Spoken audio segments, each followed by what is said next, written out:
Welcome to JSA TV Europe, together with the Green Data Movement for this quarter's live event focused on European digital infrastructure sustainability. I'm Jean-Marc Lehmann. Joining me today is Steve Brown, CEO of the leading headhunter and recruiter in the data center and cloud infrastructure sectors worldwide, Data Center People. Steve, welcome on JSA. I guess the only things that you know better than data centers are the people that work in them. Your old tagline, which has always resonated very well. Talking about talents, when we look at the data center space, we're always talking about shortages and how things are going, but there's so much demand, but we can't find people, etc. And we're going to get into it. But what is the role of sustainability in the data center talent space today? So thanks for the introduction, Zhao. Thank you for the invite. There are two aspects to this. As we all know, sustainability has become central to data center development and operations. This has come about as a result of ever-increasing awareness of the energy and environmental impact that data centers have, as well as a more eco-friendly approach being demanded by customers, especially the big corporations that now take sustainability extremely seriously. So in turn, this has had a consequential impact on hiring, with roles being created to focus specifically on sustainability.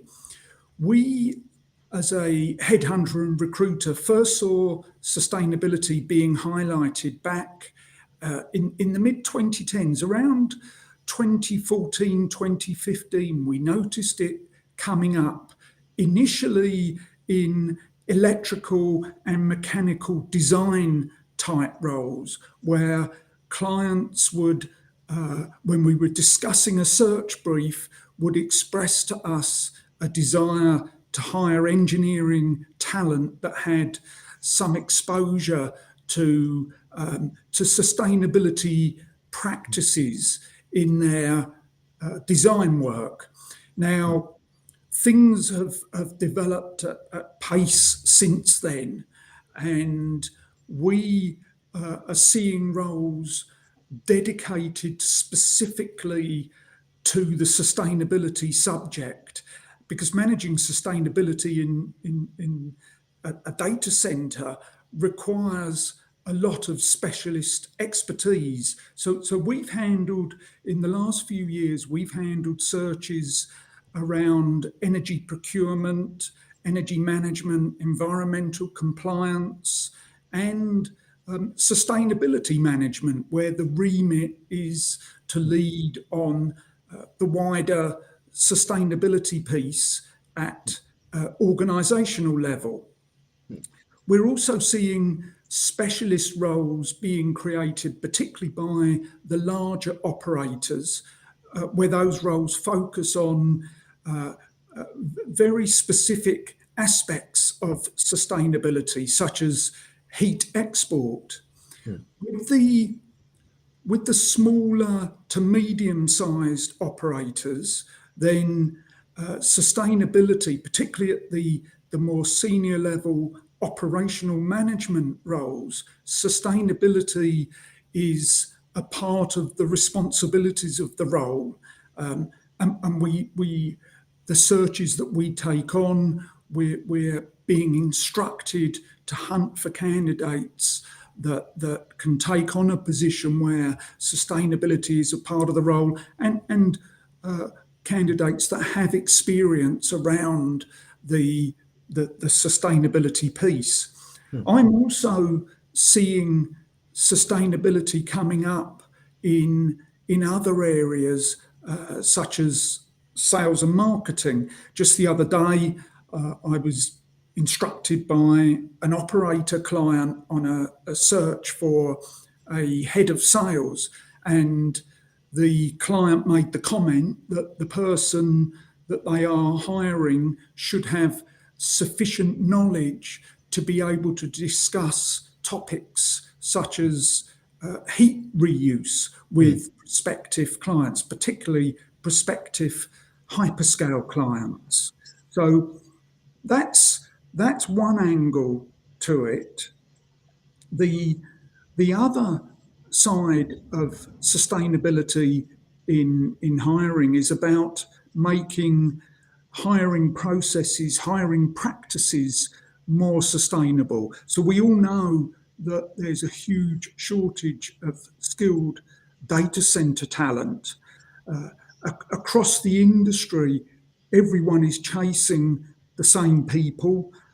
That's pushing up salaries, which to some extent is good news for candidates. Candidates need to be careful they don't price themselves out of the market, but it's not sustainable for the companies that are doing the hiring. So there's a need to devise more sustainable hiring practices.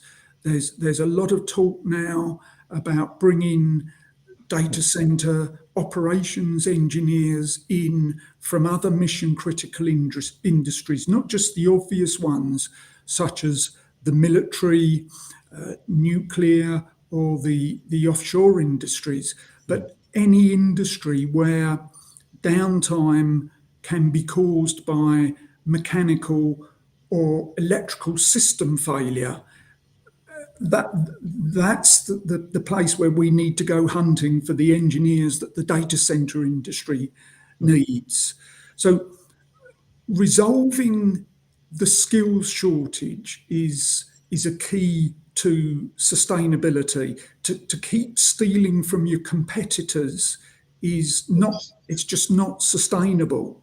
But then you've got to look at how you make, once you've got your people, you've got to look at how you make their employment more sustainable. And for that, for me, that's about making sure that the employee is trained, that they develop the skills to enable them to undertake their role in the most sustainable way.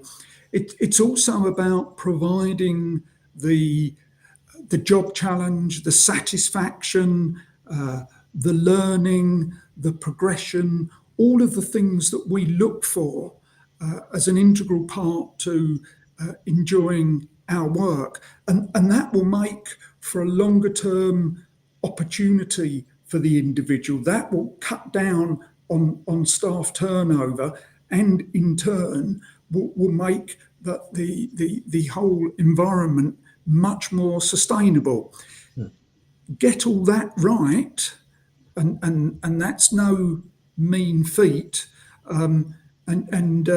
You're a long way to having a set of really sustainable hiring and employment practices in place.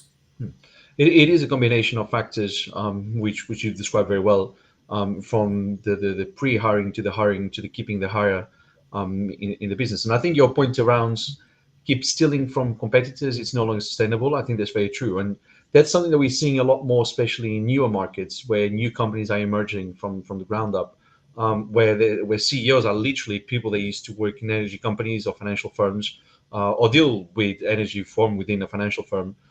It's a complete shift in skills that we are seeing in new businesses popping up in newer markets across Europe.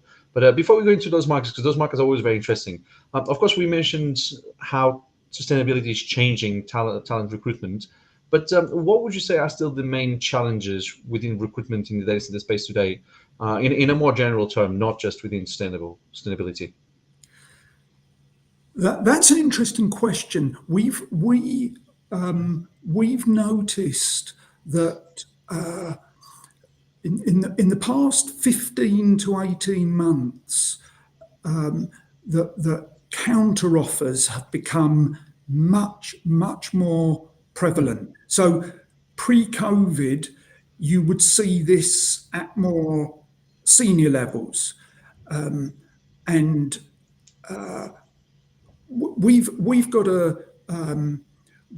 got techniques that we use to handle this with a candidate at the point when they're going in to resign from their current role. But there's two things in the past 15 months or so that we've picked up on specifically with regard to counter offers. Firstly, it's the fact that it's not happening now just at the more senior levels. It's happening at all levels. So we're having to, if you like, counsel the companies that we work with on hiring to prepare themselves for this. The other thing that we've noticed about it, that pre-COVID, the counter offer might be perhaps in the region of a 10 to 15% increase on the individual's salary.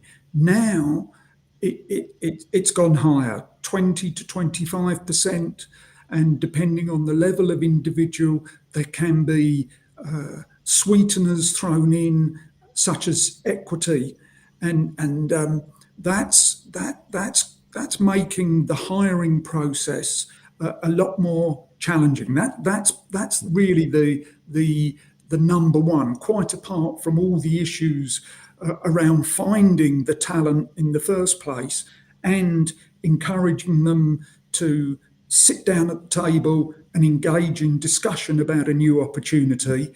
The battle isn't over by any means.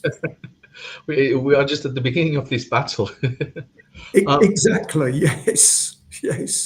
And perhaps we'll never have an end to it either, because these are evolving things. Skills are an evolving thing. It's not an A to Z race. It's an A to the infinite, because skills will have to change as the market and the business changes as well over the next years and decades to ensure the future. Sorry. And that's a good point. It's not just about the skills changing. It's about companies thinking laterally about the type of skills that are relevant to a particular role, and also where they're going to find those skills. And that's where we can help. We can provide advice and guidance. We'll also we'll sit with our clients and we'll challenge them. They'll hand us a job description and it'll have perhaps 8 or 10 bullet points on it about the skills and experience they want. So we'll work through that. Is that really necessary? Do you need 10 years of that? What about this? And we'll encourage them to, if you like, re-engineer, reshape the job description, given our knowledge of the marketplace and how successful we think they're going to be in attracting talent into that specific position. And I think that's another very good point, because sometimes businesses are so stuck in the old ways and it's just copy and paste. There's no need for change when there is a lot of need for change. And actually what you just said is not applicable just to recruitment and job descriptions. There's a lot of other aspects of the business that happen like that, from marketing to other elements of the company. There's so many times, more often than not, it's just copy and paste from previous days, and it's no longer fit for purpose. But I was just going to ask you, sorry. No, go on. I was going to ask you, because we've already kind of touched on the newer markets as well. I just wanted to kind of gather the demand that you're getting from newer markets. Let's put it that way. Are you seeing a lot more demand from tier 1, tier 2, tier 3 regions across Europe? We are, for sure. So in terms of the tier 1 markets, what we've noticed, particularly this year, perhaps it started towards the end of last year as the embargo in Amsterdam was lifted. We've noticed a lot more activity in the Netherlands in terms of our search work. In terms of the tier 2 markets, then it's Spain, it's Portugal, it's Italy. It's also Eastern Europe. And one of the things that we've noticed there is that pre-COVID, those particular locations, it was a lot easier for us to get into those locations, target talent, and convince them pretty easily about an opportunity that could involve relocation to say the Netherlands, to Germany, to the Nordics. Now, post-COVID, where those particular markets are seeing real growth, it's becoming more difficult to convince target candidates that they should be thinking about not just about a move, but a relocation to a different country. We've noticed, so that's Europe. We've noticed increasing activity in the Middle East, Saudi Arabia, also in the North Africa, certainly discussions from people looking to get into markets, the North African market and Egypt. In the Americas, it's Canada, Mexico, and Chile, where if you could define them as tier 2 markets. And then in APAC, it's been Indonesia, Malaysia, and the Philippines. So this issue of newer markets coming up, then it's very much a global thing. It's happening pretty much everywhere. Which is exciting. I mean, as you were mentioning the different countries, my head was like, yep, this company, that company, that company, that company, because every market is so active. There's so many new names going into those places. That it's very easy to think that they need like 100, 200, 300 people just out of the blue in any of those regions. And that's per company as well. So I'm sure it's very busy at Data Center people. And then speaking of which, I mean, so how are you going to cope with all that demand? What's the plan for the next 12, 18 months? Around Data Center talent recruitment? So we, as a business, we're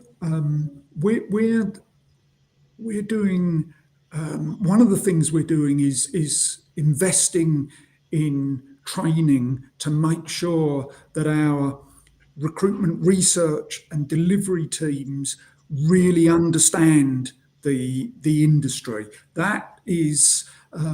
That's absolutely key. We want to be more than just a recruitment company. We really want to be seen as a niche data center recruitment company, but where the people that you engage with really get what your business involves. They understand the type of roles that you're hiring into, or as a candidate, they understand the type of job that you undertake and the type of moves that might interest you. So we're taking on. So that's one particular aspect, the training.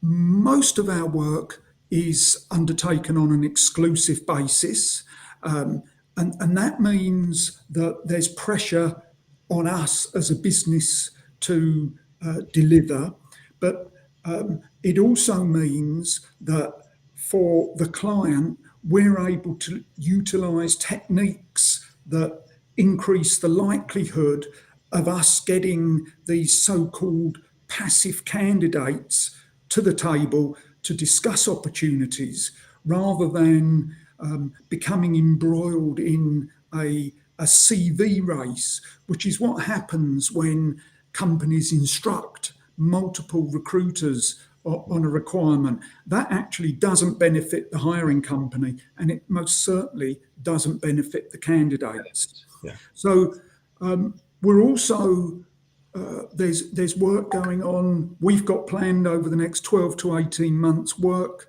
around, if you like, constantly improving our business model.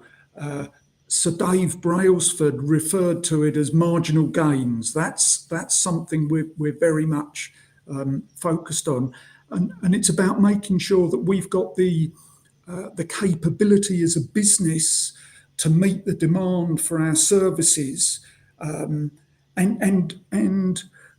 watching with interest to see which of the markets we're going to be asked to recruit into next. Yeah. Well, speaking of next, I was going to ask if one of our viewers wants to increase your workload pile, how can they get in touch?